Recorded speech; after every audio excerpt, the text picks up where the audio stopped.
Mom spent months searching for my brother. Then she sealed the doors.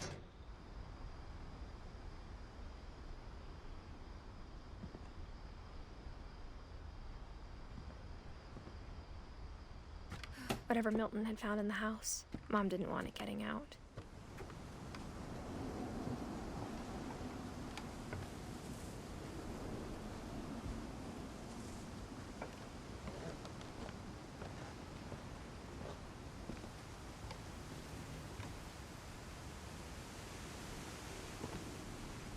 Mom definitely blamed Edie, but I think Louis blamed himself.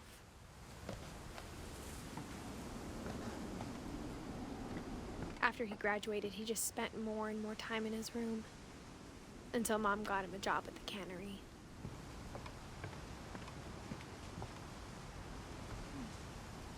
Everyone always told me to stay out of Louis's room, except Louis.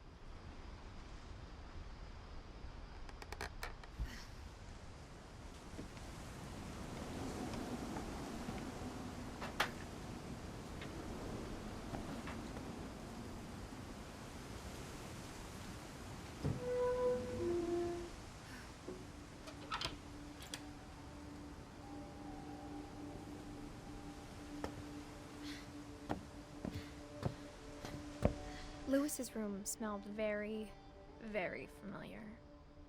That part of him lived on.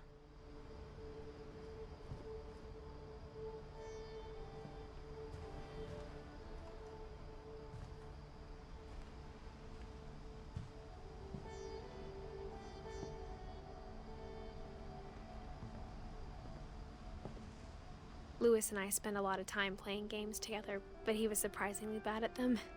He died a lot.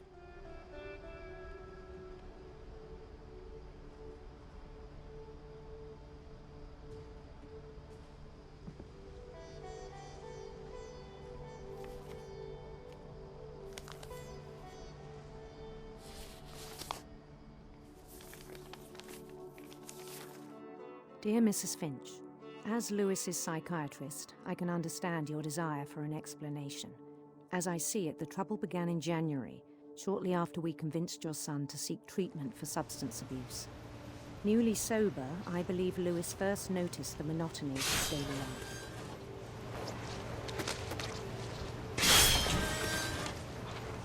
He kept working at the cannery,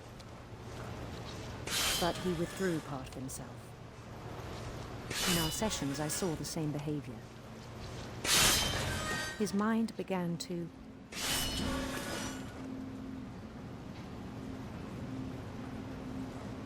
wander. I asked him to describe it.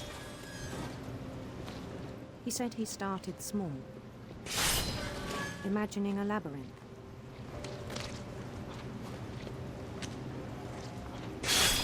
He'd feel his way about.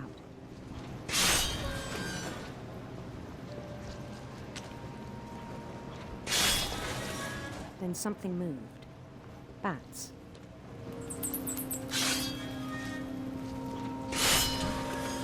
And toads.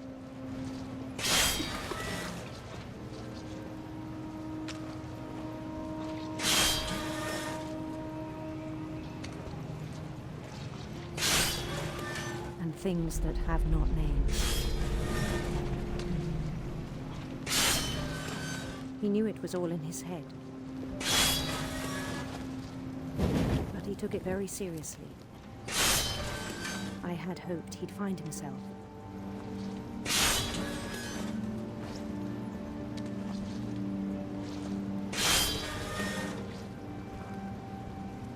But he found something more.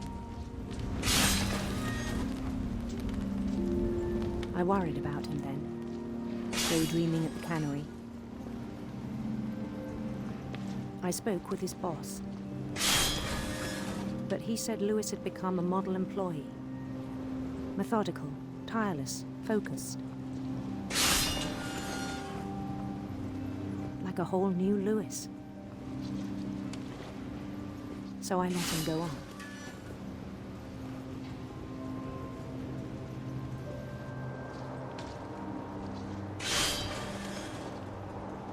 I even encouraged him. It seemed very promising at first. He told me he'd made a new friend.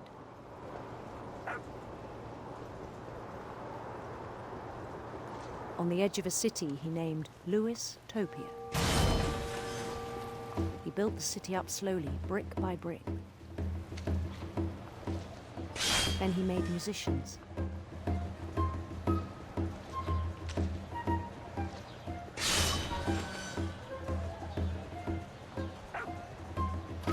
And songs for them to play. He talked about starting a band. And he was always humming something. Every day his imagination grew stronger.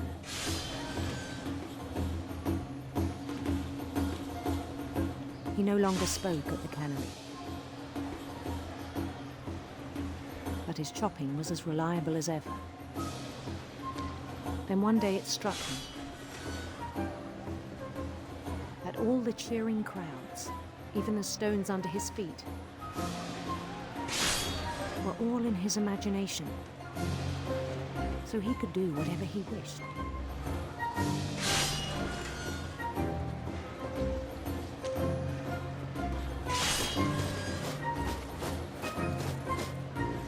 He held an election for mayor, and he won.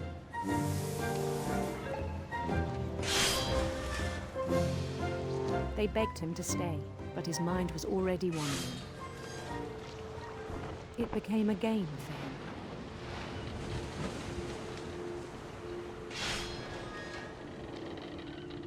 He'd conquer a city, then immediately push on. New Louisville.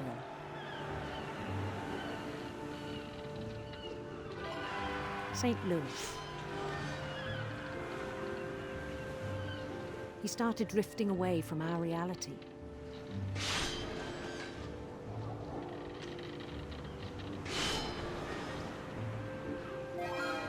Minneapolis, until one day he forgot to go home from the cannery. Even as his mother pleaded with him, part of Louis kept sailing on.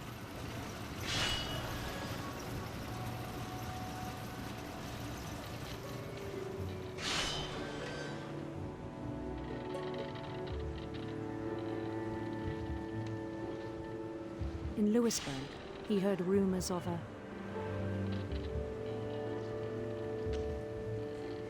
handsome queen.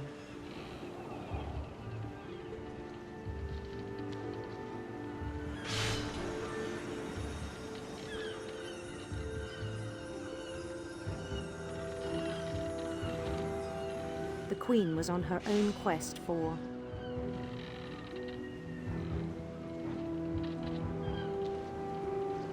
radiant rainbows.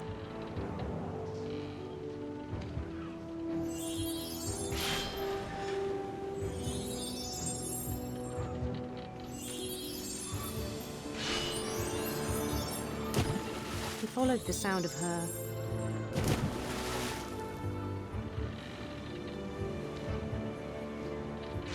electric sitar.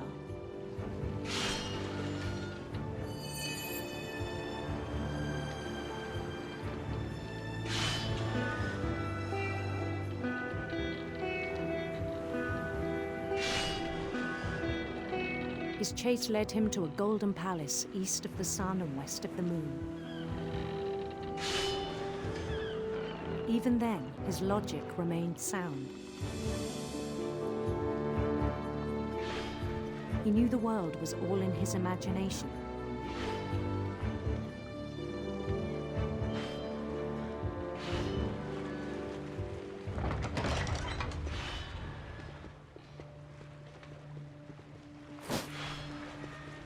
But he was so proud of having created it.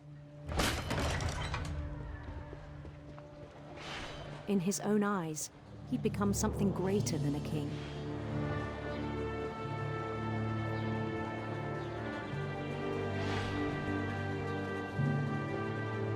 For someone who'd never known success in the real world, I think it was overwhelming.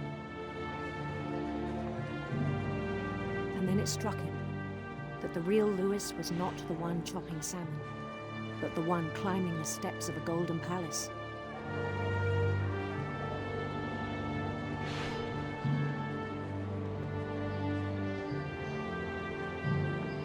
My imagination is as real as my body, he told me.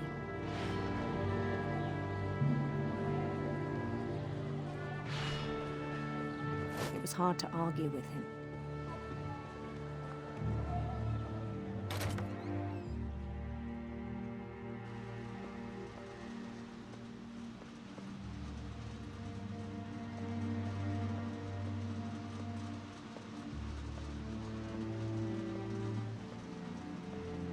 Began to forget the world we know.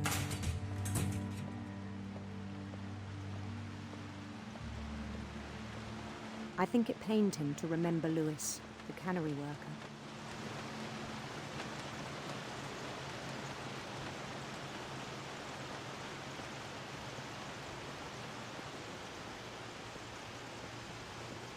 He began to despise the man with a royal contempt.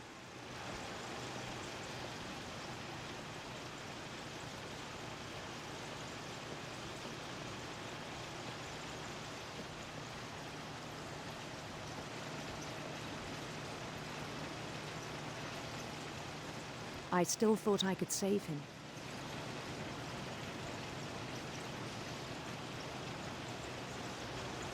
Even after he said he was being crowned king over all the lands of wonder.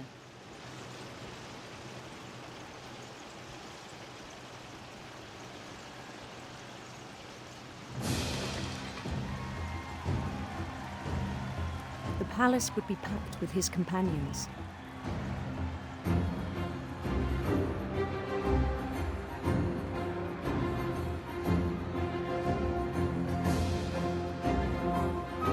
Including the wise Calico who had insisted on advising him.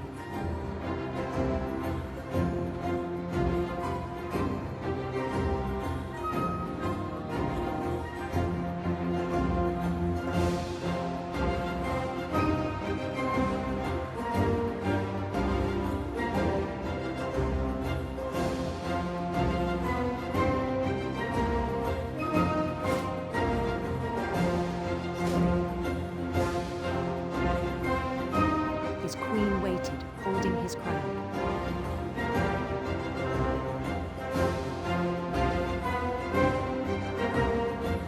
There was only one thing left to do.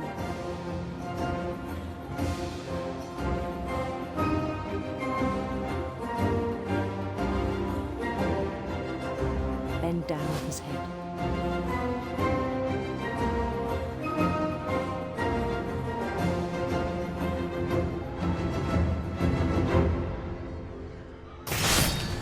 Rest, I think you know. Mrs. Finch, your son was a kind man who will be missed by all of us who knew him.